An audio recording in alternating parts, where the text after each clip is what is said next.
कहते हैं मानक गणे भी बड़े बुद्धिमान आचार्य हुए हैं। उन्होंने ज्ञान ध्यान के क्षेत्र में विकास किया है।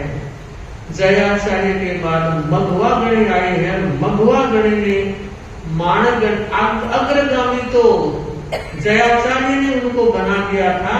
युवाचार्य का पद मघवा गणे ने दिया। 3 या 4 दिन युवाचार्य रहे, आचार्य बने। दूर देश की यात्रा में हरियाणा खोलने वाले ये ही आचार्य हैं मानक गणे। ऋषिराय महाराज ने भी दूर यात्राएं की, गुजरात, सौराष्ट्र और कच्छ तक पहुंचे थे ऋषिराय महाराज। और ये मानक गणे हरियाणा निकालने वाले आचार्य रहे हैं। लेकिन उनका शासन काल मात्र 4.5 वर्ष का। एक छोटी सी बीमारी में देहावसान हो जाता है। कहते हैं ये ही एक ऐसे आचार्य हैं जो संघ का कर्जा लेकर गए। आचार्य के मस्तक पर कर्ज होता है और वह है सबसे बड़ा काम युवाचार्य की घोषणा। कहते हैं मंत्री मुनि मगनलाल जी स्वामी ने मानक गणे को निवेदन किया। जब उन्हें लगा कि अब अधिक समय के नहीं है तो कहा, अनुराधा मेरा निवेदन है आप अग्रिम व्यवस्था जिस किसी को देना चाहे आप नक्की कर दें तो संघ निश्चित हो जाएगा। उनका जन्म कुंडली पर बहुत विश्वास था और कहा, मगनलाल जी अभी मेरी उम्र बहुत लंबी है, अभी कुछ भी होने वाला नहीं है, तो इतनी जल्दी क्या है मैं युवाचार्य की घोषणा करूं। तो कहा नहीं, घोषणा न करें, लिखकर छोड़ दें, तब भी निश्चित हो जाएंगे कि नहीं अभी समय नहीं। इतने तक निवेदन किया कि अंदाता आप कोट दिवाली राज करो, हजारी आपकी उम्र हो, एक काम करो आप लिख दो और जब आपका स्वास्थ्य स्वस्थ हो जाए पन्ने को फाड़ के फेंक देना, जब मर्जी हो तब लिखना। तो कहा, अरे मगर जी नहीं पन्ना लिखो, नहीं पन्ना फाड़ू, नहीं होगा। और नहीं हुआ। बिना युवाचार्य की घोषणा के वो देवमुक्त था। संघ के लिए कसौटी का समय, परीक्षा का समय आ गया। और कहते हैं उस समय डालगणी कच्छ में यात्रा कर रहे थे। कच्छ में डालगणी 3 बार पधारे और वहां के लोग कहते थे ये कच्छी पूज है। पूज आचार्य को कहते हैं। कच्छ में इतना प्रचार प्रसार करने वाले आचार्य डालगणी कच्छी पूज कहलाने लगे, पूज बांटने लगे। और कहते हैं संघ ने एक मत होकर उस अंतरिम काल को संभाला मगनलाल स्वामी ने। और बहुत बड़ा सहयोग रहा अष्टमाचार्य कालू गणे का। इतिहास कहता है उस समय उम्र बहुत छोटी थी कालू गणे की। अगर थोड़ी सी उम्र संयम पर्याय लंबा होता तो डालगणे की जगह कालू गणे ही आचार्य बनते। पर छोटी उम्र थी मगर अंतरिम व्यवस्था को बहुत अच्छे ढंग से संभाला और घोषणा हो गई। संघ ने घोषणा की 11 आचार्यों में इकलौते डालगणे ऐसे आचार्य हैं जो संघ के द्वारा चयनित हुए हैं। बाकी सबका चयन आचार्यों के द्वारा हुआ। अब देखिए डालगणे जब आते हैं, कोमलता और कठोरता का संगम स्थल डालगणे को माना। कठोर तो इतने कि पास में रहने वाले संत भी अगर कोई बात कहनी होती तो 3 बार सोच करके आते, 2 बार आकर वापस चले जाते, तीसरी बार। और कोमल इतने अगर किसी ने कुछ अर्ज कर दी है तो ना दिन देखते थे, ना धूप देखते थे, ना छांव देखते थे। बड़ा गोचरी पाने का बहुत बड़ा सहयोग देते थे। ऐसे कोमल और कठोर आचार्य डालगणे। अंतिम समय तो हर व्यक्ति का आता है।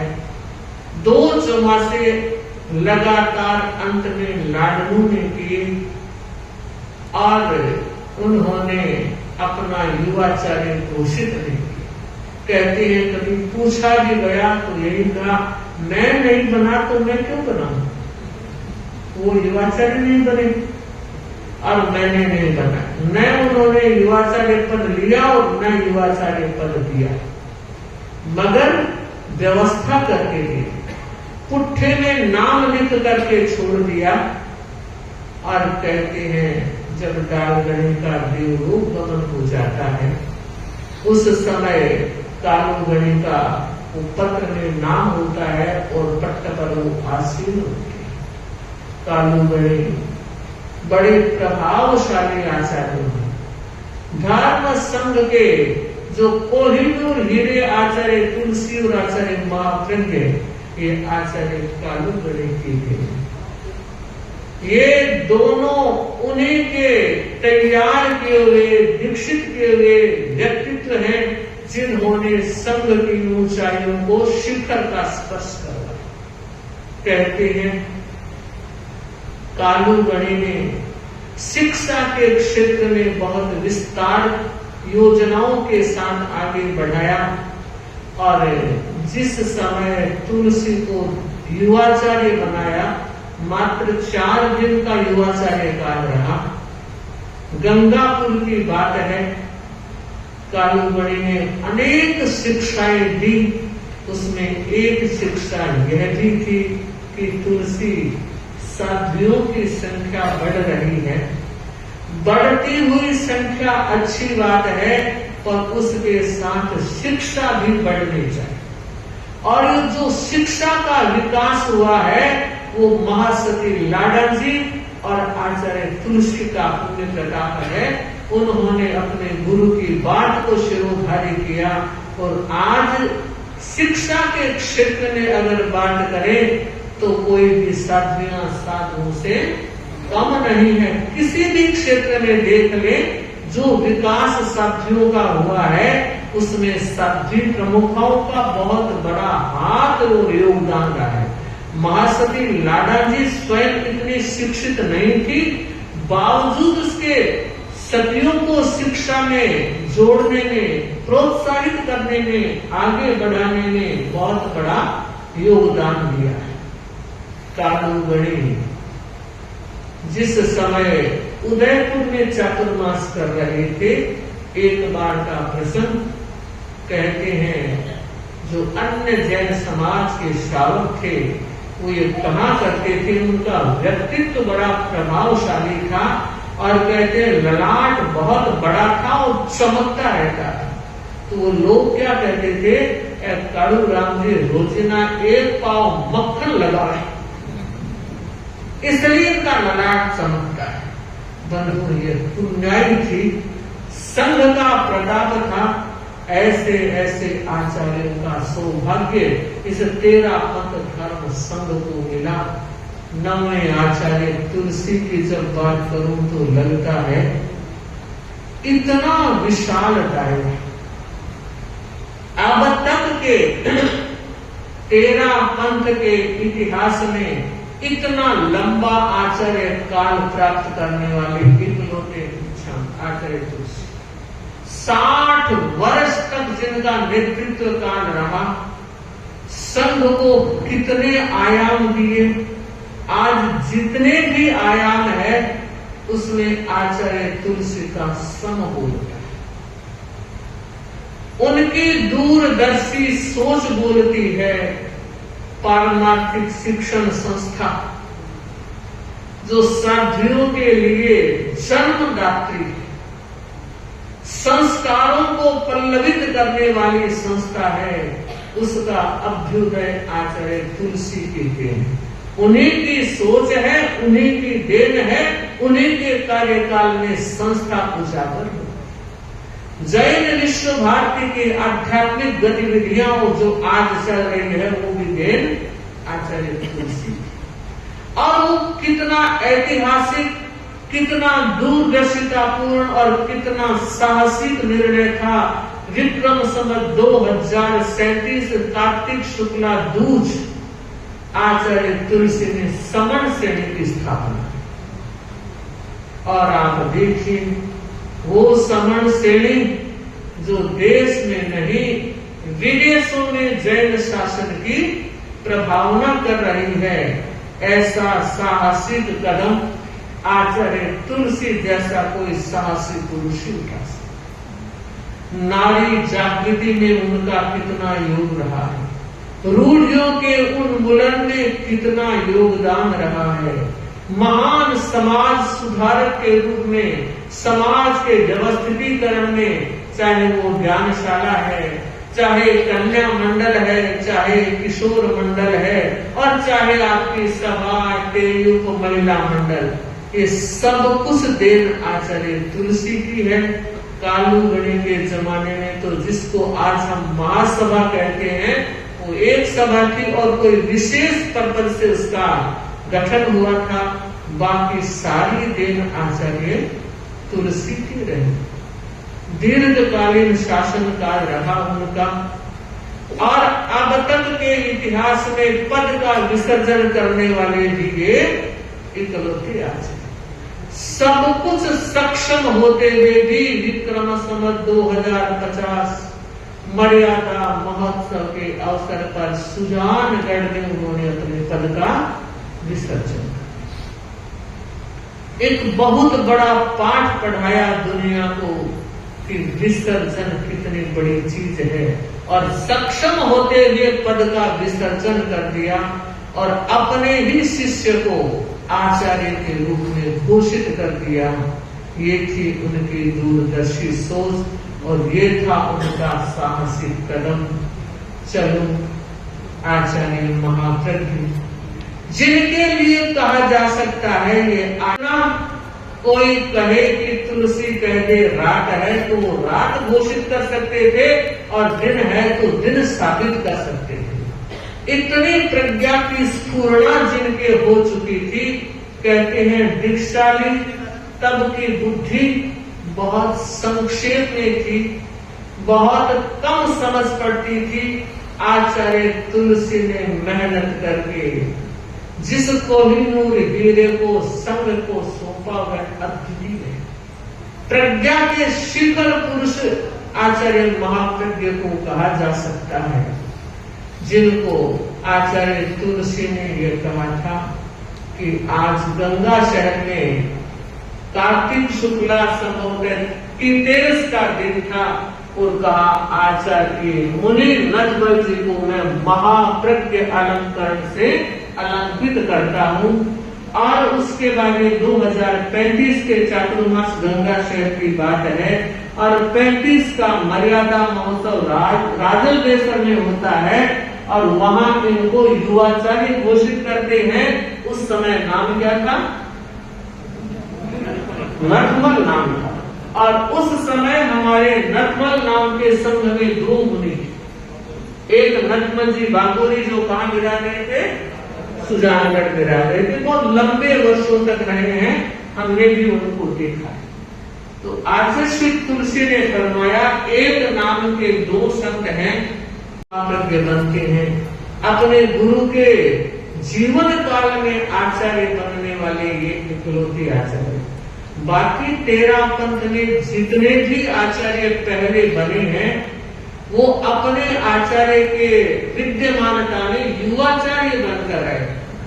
यही एक ऐसे आचार्य हैं जो आचार्य बनकर अपने गुरु के पास रहे हैं, और इतने समर्पण और श्रद्धा आस्था के भाव के साथ रहे हैं, जो आज भी नमनीय है, प्रणम्य है कि इतने प्रज्ञा के महासागर होते हुए भी अगर आज भी आप आचार्य महाप्रज्ञ के प्रवचन कैसेट आदि में सुनेंगे, तो एक प्रवचन में कई बार आचार्य तुलसी का उल्लेख आपको जरूर मिलेगा। वो अपने गुरु के प्रति कितने समर्पण थे, कहा जा सकता है वो समर्पण के सुमेरु थे। और आज हमें उनका जीवन प्रेरणा देता है कि अपने आराध्य के प्रति, अपने गुरु के प्रति हमारी भक्ति, श्रद्धा, आस्था और समर्पण सागर की तरह गहरा होना चाहिए। बंधु आचार्य महाश्रवण जो 11वीं अनुशासना है, 13 पंथ धर्म संघ की संपूर्ण बागडोर पूरी शक्ति और भक्ति के साथ उनके हाथ में है। वे आचार्य महाश्रवण जी जिस समय मुनि मुदित होते हैं, कहते हैं आचार्य परंपरा में 2 ही आचार्य ऐसे हुए हैं जिनकी दीक्षा आचार्य के हाथ से न होकर अन्य मुनियों के हाथ से हुई। उसमें एक नाम आता है मुनि डालचंद जी का। आचार्य डालगणी की दीक्षा मुनि हीरालाल जी के हाथों में इंदौर में हुई थी, और एक मुनि मोहन, जो घर में मोहन नाम था, उनकी दीक्षा मुनि श्री सवेरमती स्वामी, बाद में वो मंत्री बने हैं, पहले सवेर मुनि थे, उनके हाथों से सरदार शहर में हुई और मोहन को मुनि मुदित नाम दिया गया। वर्षों तक मुनि मुदित के नाम से वो रहे हैं। जब वे मात्र 24 वर्ष के हैं तब उन्हें अग्रगामी घोषित कर दिया गया था, और जब वे 28 वर्ष के थे तब योगक्षेम वर्ष में उन्हें महाश्रवण उपाधि से, पद से अलंकृत किया गया था। और आचार्य बनने के बाद गंगा शहर में पूरी परिषद में पहले से घोषित था कि भादवा सुदी 12 को आचार्य महाप्रज्ञ जी अपना युवाचार्य घोषित करेंगे, और सैकड़ों हजारों नहीं काफी संख्या में, कहते हैं लाख के आसपास, बाकी केवल ही गम्य है, पर अच्छी संख्या में श्रावक गंगा शहर उपस्थित हुए थे। और तब मुनि मुदित को युवाचार्य घोषित किया गया, और जो अलंकरण था महाश्रवण का आचार्य तुलसी के कर कमलों से दिया गया था, मुखार बिंद से दिया गया था, वो ही अलंकरण नाम रूप में परिवर्तित हो गया और ये आचार्य बन गए। उस समय युवाचार्य महाश्रवण के नाम से घोषित हुए। तो देखिए 10वें आचार्य का अलंकरण नाम बना, और 11वें आचार्य का अलंकरण भी नाम के साथ जुड़ गया। तो ऐसे हमारे 11वें आचार्य महाश्रवण जी, जिन्होंने अपने जीवन काल में 2 आचार्यों का वात्सल्य प्राप्त किया, 2 आचार्यों का नेतृत्व अनुभव संपदा बढ़ाने में योगभूत बना, और दोनों ही आचार्यों के बड़े कृपा पात्र रहे। और आप मानकर चले, अगर कोई शिष्य युवाचार्य और आचार्य पद तक पहुंचता है तो यह कहना गम्य है कि सर्वोत्कृष्ट कृपा का पात्र वह व्यक्ति होता है जिसे आचार्य पूरी शक्ति के साथ अपना सब कुछ समर्पित करता है। तो बंधु, बाकी सबको तो एक आचार्य का योग मिला होगा, पर इनको 2 आचार्यों का योग मिला। आचार्य तुलसी का, क्योंकि आचार्य तुलसी काल में ये दीक्षित हो चुके थे, और आचार्य महाप्रज्ञ जिन्होंने इनको युवाचार्य घोषित किया। महाश्रवण का अलंकरण तो आचार्य तुलसी ने दे दिया था, और दूरदर्शी उनकी सोच ये संकेत देती रहती थी कि यह पद भार संभालने में सक्षम बनने वाला है। तो मुझे लगता है कि सौभाग्यशाली है आचार्य श्री महाश्रवण जी, जिन्हें 2 आचार्यों की सेवा का अवसर मिला। और कहते हैं युवाचार्य पत्र भी 2 बार लिखा गया। एक युवाचार्य पत्र लाडू में दीपावली के दिन आचार्य तुलसी की विद्यमानता में लिखा गया, और दूसरा युवाचार्य पद जब उन्हें दिया गया, दूसरा पत्र गंगा शहर में दिया गया। तो ऐसे हमारे गुणवान आचार्य, जिन्होंने 11वें शास्त्रा बन करके जो देशाटन किया है, केवल देश की नहीं विदेश की यात्रा करने वाले ये पहले आचार्य हैं।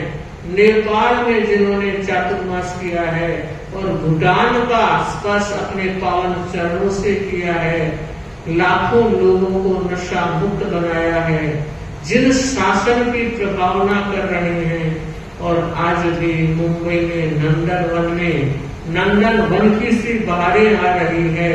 हम कामना करें गुरुदेव कोट दिवाली राज करे, जय विजय प्राप्त करें। सभी पूर्वाचार्यों को और वर्तमान आचार्य को सो नमन, श्रद्धा भक्ति के साथ वंदन। ओम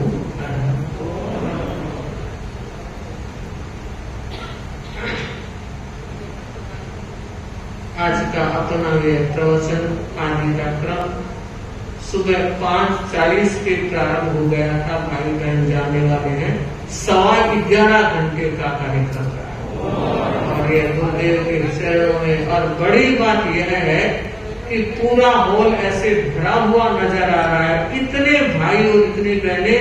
बाकी हमारा व्याख्यान तो 4-5 बजे तक प्राय चलता है, पर उपस्थिति वाइज शाहदरा में बहुत अच्छा कीर्तिमान बना है। और हम चाहते हैं कि इस तरह आप लोगों ने जो लाभ लिया है, अष्टप्रहरी पोषद वालों ने तो पूरा लाभ लिया है और अनेक भाइयों ने सामायिकें करके लाभ लिया है और अंतिम तक आपने सुना है। तो हम यह मंगल कामना करते हैं कि आगामी वर्ष मंगलमय हो, अध्यात्ममय हो। सूचना है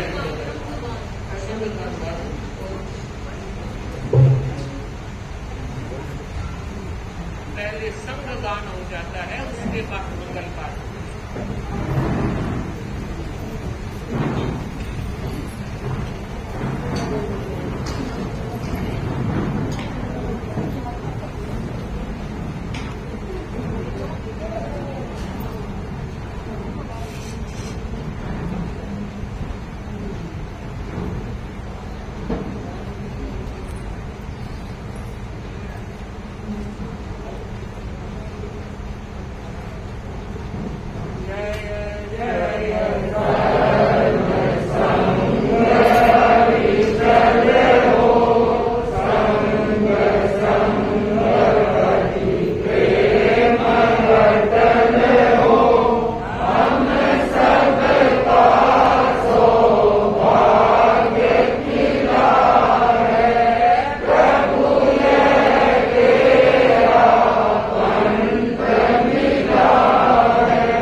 चत्तारि मंगलम, अरहंता मंगलम, सिद्धा मंगलम, साहु मंगलम, केवली कन्नतो धम्मो मंगलम। चत्तारि लोकोत्तमा, अरहंता लोकोत्तमा, सिद्धा लोकोत्तमा, साहु लोकोत्तमा, केवली कन्नतो धम्मो लोकोत्तमो।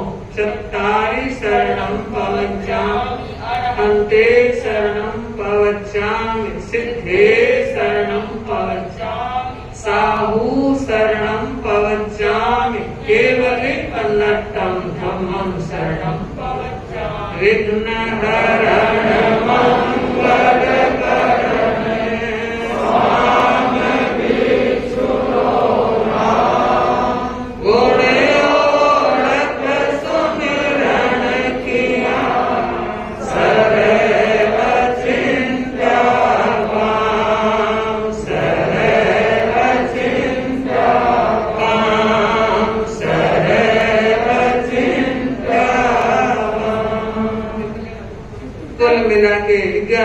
घंटे और 25 मिनट का वक्त हो गया है। गुरुदेव के